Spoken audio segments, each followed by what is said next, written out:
जितनी जल्दी ये तीन चीजें समझ गए आप, उतनी जल्दी एक अच्छा हारमोनियम वादक बन जाएंगे। जी हाँ प्यारे साथियों, आज की इस वीडियो में आपको तीन ऐसी चीजें बताने वाला हूं जिन्हें आप जितनी जल्दी समझ लिए उतनी ही जल्दी आप एक अच्छा वादक, चाहे आप हारमोनियम सीख रहे हो, चाहे कीबोर्ड सीख रहे हो, चाहे बेंजो सीख रहे हो या कोई भी इंस्ट्रूमेंट सीख रहे हैं, इन तीन चीजों को आप जितनी जल्दी समझ सकते हैं उतनी ही जल्दी आप एक अच्छा वादक बन सकते हैं। इंडियन म्यूजिक गुरु चैनल पर वीडियो देख रहे सभी संगीत प्रेमियों एवं कलाकारों को नमस्ते, प्रणाम, आदाब, सत श्री अकाल। कैसे हैं मेरे प्यारे प्यारे साथियों? उम्मीद करता हूं कि आप सब बहुत ही बढ़िया होंगे, बहुत ही अच्छे होंगे। तो चलिए ज़्यादा देर न करते हुए वीडियो की स्टार्ट करते हैं और जानते हैं कि वो तीन चीज़ें क्या हैं जिन्हें हम जानकर जल्द से जल्द एक अच्छा वादक बन सकते हैं। तो साथियों देखें, वो बात आप भी जानते हैं, बट आप थोड़े से कन्फ्यूज हैं कि हमें किस चीज़ की तैयारी करनी चाहिए। तो कहने का मतलब, जो पहली जो चीज़ है समझने वाली, वो है कि जो सुर हमारे हैं इनका चढ़ाव उतार। ध्यान से समझिएगा मैं क्या कहना चाह रहा हूं। जो हमारे ये सुर लगे हुए हैं एक ही सप्तक के, आप एक सप्तक के सुरों को समझ लीजिए तो सारे के सारे, चाहे जितने सप्तक हों, सभी सप्तक हमारे समझ में आ जाते हैं। सिर्फ हम एक सप्तक को अच्छे से समझ लें बस। तो पहली बात क्या है, पहली चीज क्या है कि ये जो सुर हैं हमारे, इनका चढ़ाव उतार समझना। कि हम अगर ऊपर की ओर चढ़ रहे हैं, कहीं से भी स्टार्ट करके अगर ऊपर की ओर जा रहे हैं, तो हमारा जो हमारी आवाज़ की फ्रीक्वेंसी है, जो हमारा सुर है या जो हमारी आवाज़ है, वो बढ़ती जाती है या फ्रीक्वेंसी बढ़ती जाती है, तीव्रता बढ़ती जाती है। और जब हम नीचे की ओर बढ़ते हैं तो ये सारी चीज़ें घटती जाती हैं, यानी कि आवाज़ घटती जाती है, तीव्रता घटती जाती है। ठीक इस चीज़ को जितनी जल्दी हम समझ लिए उतनी ही जल्दी हम एक अच्छा वादक बन सकते हैं।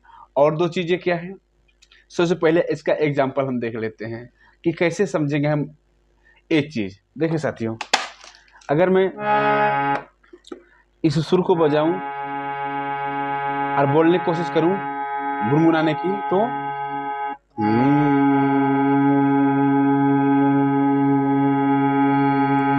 अब इसे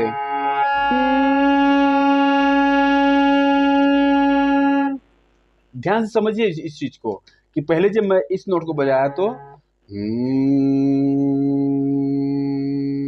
और जब इसे बजाया तो स्पष्ट रूप से हमें दिख रहा है कि इसे बजाने में हमें कम ताकत की आवश्यकता पड़ी, कम बल लगाना पड़ रहा था। और जैसे ही हम इसे बोलने की कोशिश किए, हमें बहुत अधिक, इससे तकरीबन तकरीबन दूना आवाज लगाने की आवश्यकता पड़ी। तो कहने का मतलब ये है कि ये सुर धीमा था, इसमें जो लगने वाली फ्रिक्वेंसी थी, जो हमारी आवाज थी, कम थी। और जो ये है, इसमें हमारी फ्रिक्वेंसी बढ़ गई, हमारी आवाज बढ़ गई। तो हुआ ना कि अगर हम ऊपर की तरफ जाते हैं कहीं से भी स्टार्ट करके, तो हमारी फ्रिक्वेंसी बढ़ती जाएगी, हमारी आवाज बढ़ती जाएगी। और नीचे की ओर जब जाएंगे तो घटती जाएगी। अब नीचे का भी एग्जांपल हम देख लेते हैं।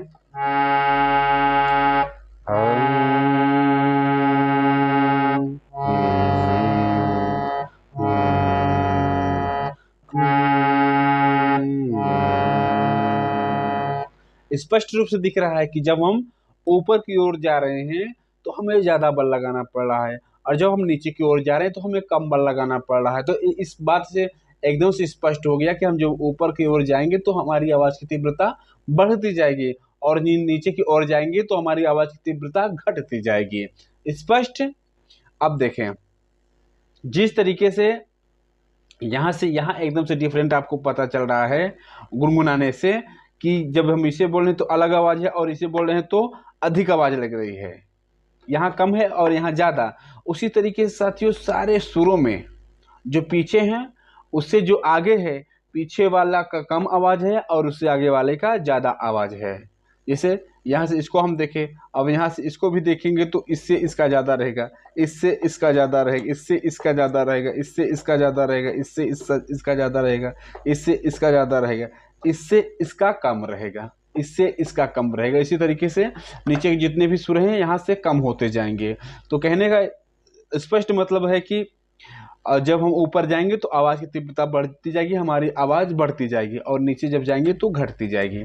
एक चीज़ स्पष्ट आपका क्लियर। और दूसरा क्या है साथियों कि जिस तरीके से आपका ये सुर ऊपर नीचे होने पर घटता बढ़ता है, उसी तरीके से हमारा गाना भी होता है स्पष्ट रूप से। जिस तरीके से ये हमारा सुर लगा हुआ है, क्योंकि इन्हीं दो चीज़ों का जो मेल है वो बजाना बताता है और गाना बताता है, अलग से कुछ भी चीज़ें नहीं हैं। मुख्य यही चीज़ें हैं गाने और बजाने के लिए कि इनका सुरों का उतार चढ़ाव समझ लें, और सेम इसी प्रकार के गाने होते हैं तो गाने का हम उतार चढ़ाव समझ लें। जिसे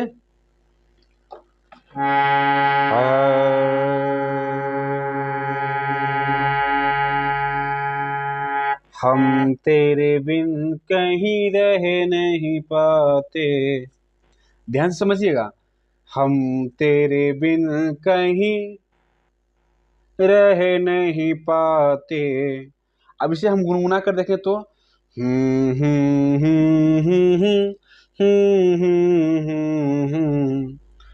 आप अगर ध्यान से इस हमिंग को सुनेंगे तो स्पष्ट हो रहा है कि पहले सुर जहां से भी स्टार्ट हो रहा है वहां से ऊपर जा रहा है स्टेप बाय स्टेप, फिर ऊपर से नीचे आ रहा है।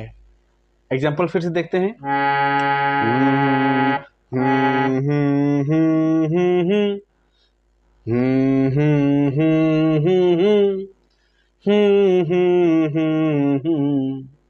देख पा रहे हैं।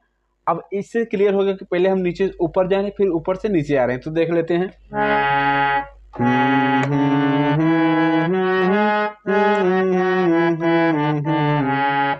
एकदम से क्लियर बजा, हम तेरे बिन कहीं रह नहीं पाते।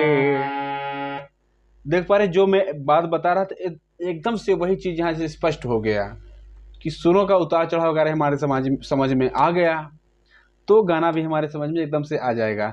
अब थोड़ा सा मैं पहले ही सुर को और अच्छे से समझाना चाहिए था, बट यहाँ मैं दिखा देता हूँ कि देखिए जिस तरीके से हमारा गाना था उसी तरीके से देखिए सुर का भी चढ़ाव उतार रहता है। जैसे सा रे गा मा गा रे सा, देखें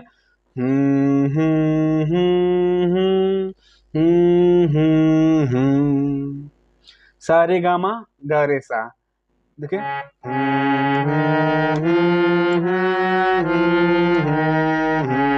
जब हम इधर आ रहे हैं तो फ्रीक्वेंसी बढ़ जा रही है, और जब नीचे जा रहे हैं तो घट जा रही है। जैसे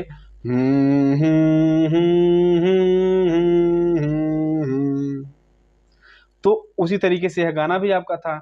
बात है कि जब हम ये अलंकार कर रहे हैं तो सिर्फ यहीं तक आ रहे हैं, माँ तक, और जब वो गाना कर रहे हैं तो पा तक पहुंच रहा है। हम अलंकार को भी पा तक कर सकते, जैसे सा रे गा मा पा मा गा रे सा। तो ये शुद्ध सुरों वाली बात रही, बट हमारा गाना किस पर है? कोमल सुरों पर। ये दो कोमल सुर ले लेते हैं। तो हम तेरे बिन कहीं रह नहीं पाते।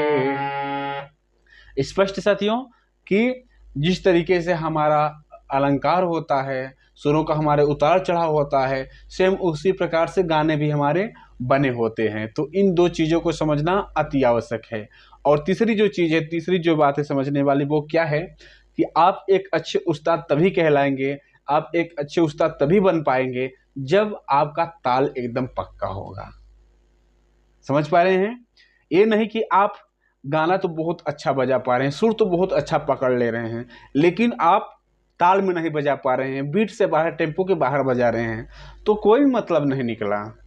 आप कितने भी अच्छे सुर पकड़ने वाले हैं, कितने भी सुरीले हैं, बट अगर आप ताल में नहीं गा पा रहे हैं, बजा पा रहे हैं, तो आप संगीत में कुछ भी नहीं हैं, जीरो से भी कम हैं। समझ लीजिए, जीरो से भी कम महत्व है आपका। तो सुर को समझना पहली बात, सुरों के उतार चढ़ाव को, उसके बाद गाने के उतार चढ़ाव को समझना, और तीसरी बात ताल को समझना, ताल के साथ, बीट के साथ, टेम्पो के साथ गाना बजाना। ये तीन चीज़ें जितनी जल्दी आप समझ सकें, जितनी जल्दी इन तीन चीज़ों को आप समझ पाएं, उतनी ही जल्दी आप एक अच्छा उस्ताद, एक अच्छा मास्टर बन सकते हैं। बाकी रही बात कि अच्छा से अच्छा, तो ये संगीत है, इसका कोई और छोर नहीं है। आप जितना सीखते जाएंगे उतना ही अच्छा आप बजाते जाएंगे, उतना ही अच्छा आप गाते जाएंगे। वही चीज़ आज जो गाना आप गा रहे हैं, मान लीजिए यही कि हम तेरे बिन कहीं रह नहीं पाते, यही गाना आप किस तरीके से गा रहे हैं, और कुछ दिन रियाज करने के बाद आपका बजाना और गाना और अलग हो जाएगा, कुछ दिन और बीतने के बाद, रियाज करने के बाद और अलग हो जाएगा। इसी तरीके से जितना ज़्यादा आपका रियाज होता जाएगा, वही चीज़ें अच्छी होती चली जाएंगी। मैं आपको एक बात बता दूं कि आप देखे होंगे कि बहुत सारे ऐसे गाने हैं जो ओरिजिनल से ज़्यादा जो अन्य सिंगर गाते हैं, जो उनका म्यूजिक एल्बम है या फिल्मों में गाना आया है, उससे अच्छा जो वो कवर कर रहा है सॉन्ग, वो गा देता है। समझ पा रहे हैं? क्योंकि उसके अंदर एक सेंस हो गया, एक जानकारी हो गई है सीखते सीखते। तो ये तीन चीज़ें हैं साथियों, आप जितनी जल्दी इनको समझ सकें, जितनी जल्दी अपने अंदर उतार सकें, उतारें। उसके बाद आप कोई भी गाना, कोई भी म्यूजिक पार्ट बहुत ही आसानी से बजा पाएंगे। ठीक, तो इस वीडियो में इतना ही साथियों। उम्मीद करता हूँ कि वीडियो पसंद आया होगा। मिलते हैं किसी और प्यारे सी वीडियो के साथ, तब तक के लिए आप सभी दोस्तों, सभी साथियों से नमस्ते, प्रणाम।